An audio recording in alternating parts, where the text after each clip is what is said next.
Shalom and welcome to the weekend edition of the Daily Dose of Hebrew. We're looking today at Jeremiah chapter 10, verse 14. We're in a context where Jeremiah has been making this great contrast between the living, true God and all the worthless idols. He made that declaration in Aramaic in verse 11, that unusual verse. And in verses 12 to 16, he's going to continue hammering that point home, making the contrast between God and the idols. I should mention that verses 12 to 16 of chapter 10 are basically equivalent to chapter 51, verses 15 to 19. There's a couple small variations, but chapter 51, verses 15 to 19 are basically the same as what we're seeing in this verse, in this section. And verse 14 that we're looking at today is going to be basically the equivalent of Jeremiah chapter 51, verse 17. So you can put that in your notes if you're interested in that. Let's go ahead and read the verse in Hebrew as we get started.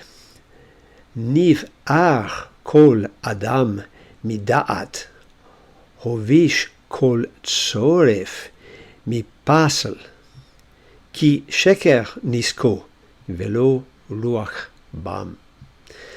So we start with niv ar. Now what do we have here? With this n prefix, you can almost guess that we're going to have a nifal, and that's what we have. We have a perfect. It's going to be a 3ms. It's going to be a nifal. And it's from the verb ba'ar, and there's a couple homonyms with this, but this form ba'ar in this context here means, in the Cal, it means to be stupid or brutish, like an animal, and in the Nifal has the sense of being made stupid, being brutalized, in the sense of being made brutish, I should say, stupefied in some sense. And who is it that's being made brutish? Well, every man is being made brutish. And why is this? Well, mitda'at, well, that's our preposition mean, and we're going to talk about that, how it's to be interpreted here. And then da'at, this is a noun derived from our verb yada, meaning to know. Da'at is actually the infinitive construct form, and it's often used as a noun, so to mean knowledge. So every man is made brutish from knowledge. Now, in what sense from? How do we interpret this mean that's being used here? It may most likely be some sort of a privative, because from this mean often is this idea of away from. So he's because men have acted in such a way that now he's made himself brutish and he's separated from true knowledge. Or maybe it's the source because of the actions that he has taken now. He is no longer connected to any sort of knowledge. He's so brutish that he no longer has this knowledge now. So there's a separation between what man is doing and his knowledge. So we'll see how the translations play that out. Hovish, now you may recognize the root here with the bait and the sheen, and sure enough, this is going to be from our verb bosh, which means to be ashamed, usually written like this. And with the ho at the beginning of it, that's not any sort of a cal participle that we're used to seeing. This is actually a hey prefix of the hiphil, and this is going to be a perfect 3ms, and this time it's going to be hiphil. And you can see the Herrick Yod here that's going to confirm that as well from our verb bosh, so in the or bosh. And in the Cal, it means to be ashamed, and in the Hifil means to put to shame. And who is it that's put to shame here? Well, kol tzoref. Now, this would be every tzoref. Well, what do we have here? Well, this time we have an O, and this is going to be a Cal participle. It's fully written. You have the Vav. You don't always have the Vav, but you have the Cholam. This time you do have the Vav. And tzaraf is a verb which means to smelt, to refine, to melt metals.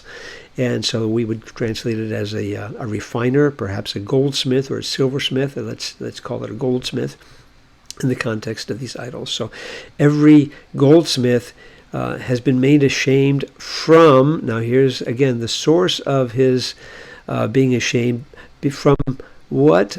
Pasal. This is usually written with a double segol, but there's an athnak under here. This is the middle of the verse, and that's why this changes to a patak. From pesel is the word which means image or idol. So it's because of the idol that he is really ashamed. The man himself is obviously not ashamed of it. He's very proud of his work. But in the greater scheme of things, making images and idols is what actually makes human beings more like brutes and more ashamed before the truth.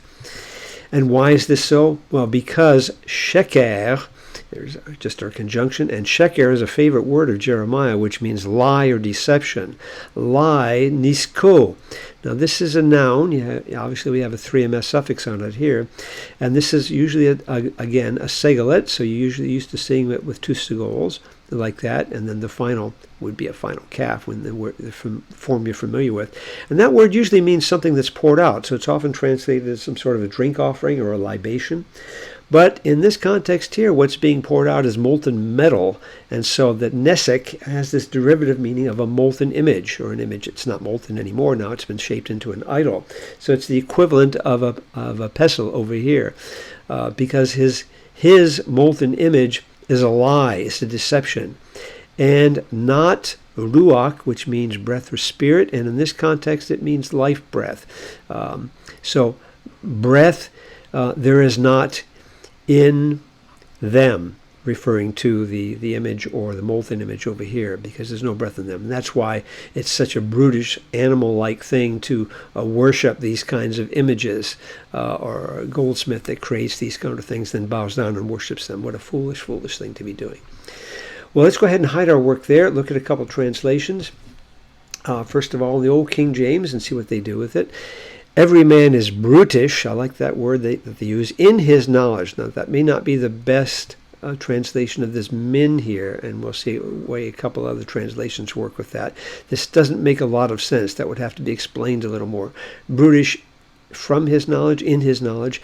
Every founder, every smelter is confounded. They got a little play on words there. I don't know if that was intentional with the King James translators. Is ashamed by or from the graven image. That's a pestle over here. For his molten image, good translation here, his molten image is falsehood, and there is no breath in them. So that's pretty straightforward and pretty literal.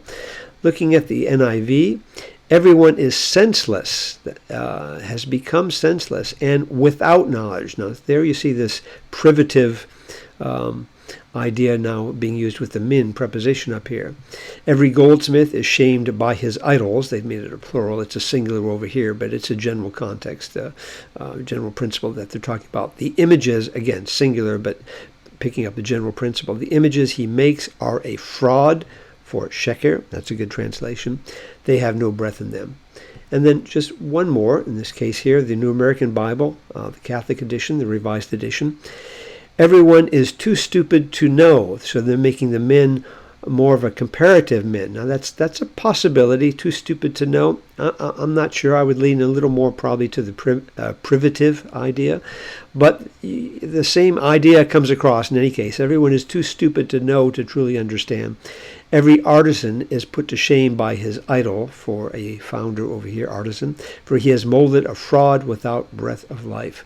What a foolish, foolish thing it is to take the work of one's hands and to make that something that's going to give meaning to our own life, where God calls us to look to him who is the true and living God.